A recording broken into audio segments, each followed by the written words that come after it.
নমস্কার সকলকে স্বাগত আমার এই ছোট্ট একটা ইউটিউব চ্যানেলে। আমি হচ্ছে তোমাদের প্রিয় ড্রিমগার্ল। সো চলো, হেয়ার বেলটা খুব টাইট জানো, মাস্কটাও আজ মুখে একটু বেশি আঁটো সাঁটো হয়ে গেছে। জানি না কী যেন হচ্ছে আজ। ও হ্যাঁ, এটা হচ্ছে ফ্রেগরেন্স, নতুন বোতল দেখতে পাচ্ছ। এটার পারফিউমটা হালকা মিষ্টি, বাট এটা একটু ঝাঁঝালো টাইপের, মানে দূর থেকে গন্ধ শুনলে ঠিক আছে, কিন্তু কাছ থেকে একটু ঝাঁঝালো মনে হয়। তো আমার সেই ক্যাসিওর ঘড়িটা আজ টোটাল অনেকটা বছর হয়ে গেল, 4 বছর হতে চললো বুঝলে এটার বয়স। তো এটা হচ্ছে আমার লিপ বাম। আজ লিপ বামটা ইউজ করার ইচ্ছে নেই, জানি না কেন আজ সব কিছু আমার হাত কাজ কাজ করতে যাচ্ছি, হাত পা না কেঁপে কেঁপে যাচ্ছে, কী যে হচ্ছে বুঝতে পারছি না। তো পারফিউম মানে সব কিছুই আজ বেশি বেশি হয়ে যাচ্ছে। সকালে চা খেয়েছি, চায়ে চিনি বেশি হয়ে গেছে। এই যে সানস্ক্রিনটা নিলাম, এটাও বেশি পড়ে গেল। বুঝতে পারছি না কি হচ্ছে আমার সাথে। তো এই আইডি কার্ডটা নিয়ে নিলাম, দেখতে পাচ্ছ। আর জানি না এই আইডি কার্ডটা কতদিন ঝোলাতে হবে আমাকে। তো এটা হচ্ছে বিটরুট জুস, শুধু বিটরুট দিয়ে বানিয়েছি। আর বাইরে অনেকটা বৃষ্টি বৃষ্টি ভাব হচ্ছে, জানি না বৃষ্টি হবে কি হবে না, তবে মেঘ করেছে অনেক। এই কলকাতার ওয়েদারটা না একটু অদ্ভুত টাইপের, সকালে বৃষ্টি, দুপুরে গনে রোদ। এটা ছোলা বেশি হয়ে গিয়েছিল, তো আমি এটাকে মশলা দিয়ে একটু টস করে নিয়েছি, মানে দেশি ছোলা যেটা। আর নিয়ে নিয়েছি একটা ডিম, সেদ্ধ ডিম। তো এটা হচ্ছে আমার ব্রেকফাস্ট, দিদিকেও তাই দিয়ে দিলাম ব্রেকফাস্টে। আর কেমন যেন একটা ভ্যাপসা গরম গরম, বাইরের পরিস্থিতি ঠান্ডা, কিন্তু ঘরে যা অস্বস্তিকর গরম লাগছে। তো আমি বাইরে চলে এসেছি, বাইরে অনেকটা হাঁটতে হবে। আর হ্যাঁ, সত্যি বলি, রাতের বেলা না, রাত 2টো থেকে শুরু করে 3টের মধ্যে আমাদের হস্টেলের পাশ দিয়ে না, মানে আমাদের মেসের পাশ দিয়ে একটা বাইক যায়। হ্যাঁ, বাইকটা না এত জোরে যায়, আমাদের সকলের ঘুম ভেঙে যায়, মানে পুরো পাড়ার ঘুম ভেঙে যায়। ছেলেটাকে না একদিন মারবো, যদি হাতের কাছে পাই, সিরিয়াসলি মারবো আমি। আমাকে চেনে না হয়তো, তোমাদের দেখে মনে হবে আমি হয়তো খুব আঁটোসাঁটো, ভয় মানে খুব নরম সরম মেয়ে, বাট এরকম ছেলে পেলে আমি একদম সত্যি বলছি কেলিয়ে বৃন্দাবন দেখিয়ে দেবো। তো আমি রিকশায় উঠে গেছি, মানে অটোতে উঠে গেছি। আহ, ভালো লাগলো যে ওর এই দুটো আঙ্কেল আমাকে পেছনে বসতে বললো। সিটের অভাব যদিও ছিল, তবুও আমি পেছনে বসলাম। তো ভালোই হলো।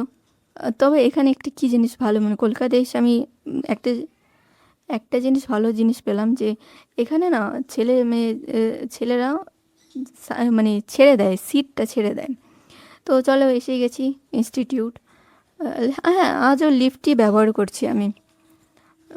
লিফট ব্যবহার করার কারণ বুঝতেই তো পারছো, 5তলা রোজ যাওয়া আসা করা মুশকিল। তো ক্লাসগুলো হয়ে গেছে, আমি এখন আপাতত বাসে বসে আছি। বাসে বসে মানে একটু আগে রোদ ছিল, এখন হালকা মানে গুড়ি গুড়ি বৃষ্টি। তো বাসের বাইরে থেকে বা জানলার সামনে হেডফোন কানে গুঁজে গান শুনছি, আর ভাবছি জীবন কত সুন্দর, তাই না? টেনশনলেস জীবন সবচেয়ে সুন্দর। যদি তোমার লাইফে টেনশন আসে তাহলে গেল। তো বাড়ি চলে এসেছি, বাইরে এখন আমি টিউবলাইট চালিয়ে লাঞ্চ করছি। আমি বলেছি না, আহ, আহ, আমার সাথে দিদি আছে, তো দিদির তো আজকে ছুটি। তো ওর সাথে খাওয়া দাওয়া শেয়ার করছি। তো নিয়েছি হচ্ছিলো কাপ নুডলস আর রোজমেরি ওয়াটার। তো ওর সাথে শেয়ার করি, তো ওকে 2 চামচ খাইয়ে দিলাম, আর বাদ বাকিটা আমি খেলাম। মানে একটা কাপ নুডলস দুজনে অর্ধেক অর্ধেক খেলাম। আর ও খেয়েছে, ও অনেক কিছু অর্ডার করেছে, অর্ডার করে খেলো।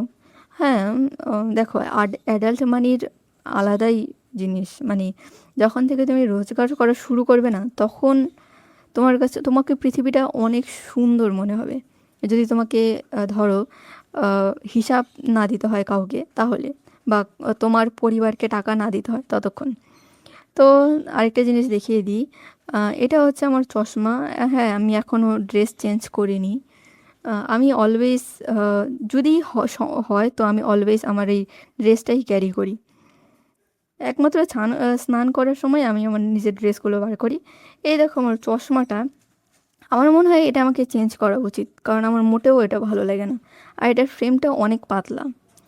তো এটা হচ্ছে আমার দিদির সাথে খাওয়া আরেকটা কাপ নুডলস। তো এটা একটু পাতলা হয়ে গেছে, মানে জলটা একটু বেশি পড়ে গেছে, তাই না? তো চলো অন্য কিছু দিদির সাথে আর কিছু কী কী খাই সেগুলো শেয়ার করি। আর হ্যাঁ, দিদি আসলেই এই বিঙ্গো টেরে মেরে বা ফ্রেন্ডসদের সাথে এটাই আমার খাওয়া হয়। তো দিদি খেলো, নাহলে তো আমরা দুজনে শেষ করতে পারবো না, তাই না? অনেকটা থাকে না এখানে। আর এত ঝাল ঝাল জিনিস খেয়ে খেয়ে পেটের অবস্থা খারাপ হয়ে যাচ্ছে এমনিতেই। তবে আমি বলেছিলাম ব্লাড টেস্টের রিপোর্ট দেখাবো আমার পেটের অবস্থা কি হয়ে গেছে। তো এটা খেলাম, এটা খেয়ে দুজনের পেট খুব একটা ভরলো না। তো চলো আরেকটা খাওয়া যাক। তো আরেকটা নিয়েছি, এটা হচ্ছে পুরো কী যে বলে এটাকে, এটা পাতাকপি আর চিংড়ি ফ্লেভারের। দেখতে পাচ্ছ চিংড়ি মাছ ওপরে ভেসে উঠেছে। তো এটা খাওয়া যাক, এটা আমি আর দিদি মিলে খাই। তো দিদি বললো আরও কিছু নিয়ে আয় না, তো আমি নিয়ে এসেছি আম আর একটা সেদ্ধ ডিম। দিদি একটা সেদ্ধ ডিম খেয়েছে। তো আর নিয়েছে জল। তো প্রথমে একটা খেলাম, এক প্লেট থেকেই খেয়েছি দুজনে। আসলে আমার সাথে একই প্লেটে না, আমি আমি খাইয়ে দিচ্ছি দিদিকে, দিদি খাচ্ছে, বুঝলে? ওর নেটফ্লিক্সে সিরিজ দেখছে। কী সিরিজ? ও ইন্দুবালা ভাতের, ও না, ইন্দুবালা ভাতের হোটেল তো একটু আগে দেখলো, এখন কি দেখছে জানি না। তো আম কেটে ওকে খাইয়ে দিলাম। তো এখন বাজে হচ্ছে 7টা, মানে সন্ধ্যে 7টা। তো আমি এখন রান্নাঘরে এসেছি। ও বললো ভাত রান্না করতে। তো আমি বললাম ঠিক আছে, ভাতের সাথে কী খাবি? বললো সয়াবিন রান্না কর। তো আমি একটা কড়াইতে অনেকটা পেস্ট বানিয়ে রাখছি। তো পেস্টটা দেখো, প্রথমে পেঁয়াজ, সর্ষের তেল দিয়েছি, পেঁয়াজ দিয়েছি, তারপর দিয়েছি টমেটো, আদা, রসুন। এবার এটাকে আমি অনেকক্ষণ ভেজে নেব। ভাজার পর আমি অল্প লবণ দিয়ে দেবো, মানে যতটা প্রয়োজন, খুব বেশি না, বেশি দেওয়ার প্রয়োজন নেই। তারপর এটার ওপর দেবো হলুদ গুঁড়ো, হলুদ গুঁড়ো দিয়ে আবার ভেজে নেব। তারপর দেবো জিরের গুঁড়ো। তারপর এটাকে আরও অনেকক্ষণ টস করতে হবে। হুম, যতক্ষণ এটা একদম আহ, এটা কালার চেঞ্জ না হয়ে জলটা বের হয়ে আসে, ততক্ষণ এটাকে টস করব। এবার দারচিনি দিয়ে দিলাম। এবার ওই যে লবঙ্গ দিলাম। এবার গোলমরিচ। আর এবার এলাচ দিয়ে দিলাম। এইবার এটাকে অনেকক্ষণ মিক্স করার পর কাজু বাদাম দিয়ে দেবো। ব্যাস। এবার এটা কি করছি বলো তো? এইবার কিছু মগজদানা দিয়ে দিলাম। তো এটাকে অনেকক্ষণ ভাজার পর দেখো আর কি কি আছে তোমাদের কাছে যে থাকে, লঙ্কা, লঙ্কা দিও না কিন্তু, মানে কাঁচা লঙ্কা দিও না, শুকনো লঙ্কা দিলে দিও। তো এটাকে আমি মিক্সার গ্রাইন্ডারে অল্প দিয়ে, মানে ঠান্ডা করে, এখনও গরম যদিও, তো আমি ঠান্ডা করে মিক্সার গ্রাইন্ড করে নেব। করে এটাকে আমি 3 দিন ফ্রিজে রেখে দেবো। 3 দিন কেন রাখবো বলছি। 3 দিন রাখলে কি, এই পেস্টটা বার করেই, হ্যাঁ, তো ওই যে চিকেন কারি বা এগ কারি বা সয়া কারি বা ধরো ফিশ কারিও রান্না করা যায়, বুঝলি? তো আমি আবার করা আহ, কড়াই গরম করে ওই মিক্সিতেই, মানে ওই কড়াইতেই আবার তেল দিয়ে জিরে জিরে কালো কালো জিরে দিয়ে, তারপর সেদ্ধ করা সয়াবিনের সাথে লবণ, আহ, তারপর জিরের গুঁড়ো, তারপর লঙ্কার গুঁড়ো দিয়ে এটাকে অনেকক্ষণ ভাজবো।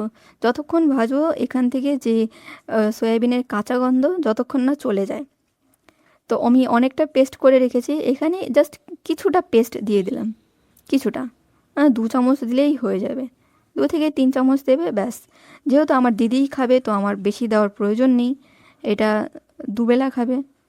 তো তারপর এটা পেস্টটা অনেকক্ষণ ভাজা হয়ে গেলে, পেস্টটাকে বেশিক্ষণ ভাজা প্রয়োজন নেই, কারণ একবার এটাকে ভেজেছো। তারপর তারপর এটাকে আমি গরম জল দেব। গরম জল দিয়ে অনেকক্ষণ নাড়িয়ে নেব। তো অনেকক্ষণ নাড়ানোর পর এটাকে আমি ঢাকনা দিয়ে রেখে দেবো। ঢাকনা দিয়ে 10 মিনিট রান্না করব।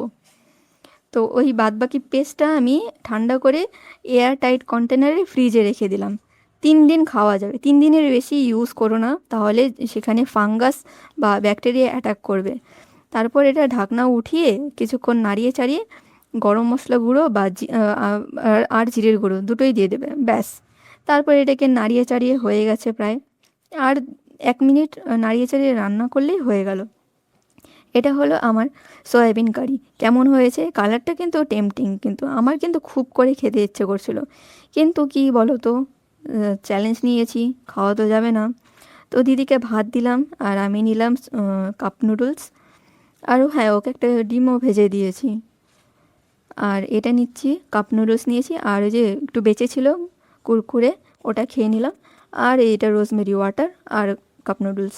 তো রাতের খাবার হয়ে গেছে, তো আমার দিদিরও খাওয়া হয়ে গেছে। তো আর কি চ্যালেঞ্জ নেওয়া যায়? আর হ্যাঁ, ব্লাড রিপোর্টটা আমি দেখাবো যদি হ্যাঁ, আমার নাম টাম গ্রুপ টুপ বাদ রেখে। তো আশা করি তোমরা এরকম কোনো ফালতু চ্যালেঞ্জ নেবে না নিজের লাইফে, নিজের শরীর নষ্ট করার চেষ্টা করো না। এটা দেখার জন্য দেখো, কিন্তু ইন্সপায়ার হবে না, প্লিজ প্লিজ ইন্সপায়ার হবে না। Tata, bye bye.